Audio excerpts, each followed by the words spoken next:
Why do helicopters hover? How does a helicopter just hang in the air without moving forward or backward? It's all about balance forces. When the rotor blades spin, they push air downward. And according to Newton's third law, the air pushes back upward with an equal force. This is lift. As long as that lift exactly matches the helicopter's weight, it can hover perfectly in place. The pilot then adjusts the blade angle and engine power to stay steady, rise, or descend.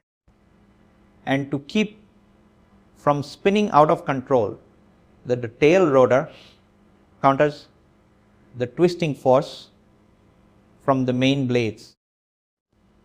So hovering isn't magic, it's just a precise balance of thrust, lift, and control.